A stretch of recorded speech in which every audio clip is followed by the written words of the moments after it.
नमस्कार दोस्तों, स्वागत है आपका मेरे चैनल पे। दोस्तों, जैसा कि आप जानते हैं कि डीआरडीओ यानी defence research and development organisation एक vertical launch short range surface to air missile system के ऊपर काम कर रहे हैं। और मैंने आपको पहले बताया था कि इसे इंडियन नेवी के लिए विकसित किया जा रहा है, लेकिन दोस्तों अभी पता चल रहा है कि इंडियन एयरफोर्स के वर्जन के ऊपर भी काम किया जा रहा है। आज इसी के ऊपर बात करेंगे। चलिए दोस्तों शुरू करते हैं। तो दोस्तों, जो vertical launch short range surface to air missile system है, इसे डेवलप किया जा रहा है।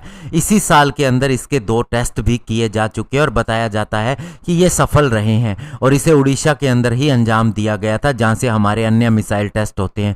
लेकिन दोस्तों, ये इंडियन नेवी के लिए था और अभी पता चला है कि इंडियन एयरफोर्स के लिए भी इसे डेवलप किया जा रहा है और ये काम भी स्मूथली चल रहा है। और जो इंडियन एयरफोर्स के लिए इसका वर्जन होगा वो ट्रक बेस्ड होगा, यानी कि दोस्तों ट्रक के ऊपर लॉन्च होगा और इसे कहीं भी ले जाया जा सकेगा, क्योंकि ये मोबाइल एक तरह का प्लेटफॉर्म होगा।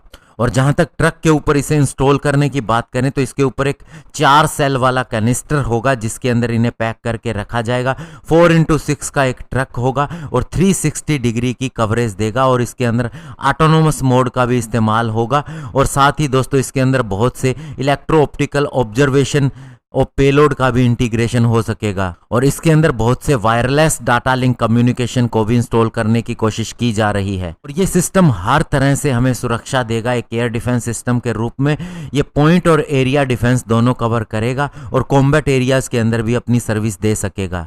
हालांकि दोस्तों, इससे नेवी के द्वारा और इंडियन एयरफोर्स की एचसेट के ऊपर से टेस्ट करने में अभी समय लगेगा। सबसे पहले इसे ग्राउंड पर सीधा ही टेस्ट किया जाएगा और उसके बाद ही इसे इंडियन नेवी के लिए वारशिप और इंडियन एयरफोर्स के लिए मोबाइल प्लेटफॉर्म के ऊपर इंस्टॉल किया जाएगा। और दोस्तों, एक्चुअल में आपको बताना चाहूंगा कि ये जो सिस्टम है, ये अस्त्रा MK1 जो इंडियन एयरफोर्स के लिए मिसाइल बनाई जा रही है, जिसका प्रोडक्शन शुरू हो चुका है, उसी के ऊपर आधारित है।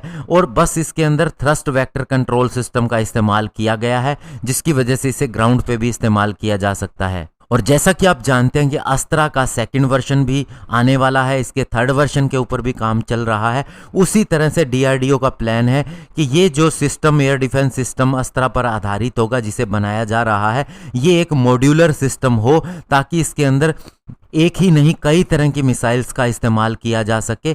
और इसीलिए दोस्तों इसकी अप्रोच ये रखी जा रही है कि ये फ्यूचर फ्रेंडली होगा और इसे चेंज किया जा सकेगा। इसके अंदर बहुत सी चीज़ें आगे आने वाले समय में नई टेक्नोलॉजी की जो होंगी उन्हें भी इंटीग्रेट किया जा सकेगा।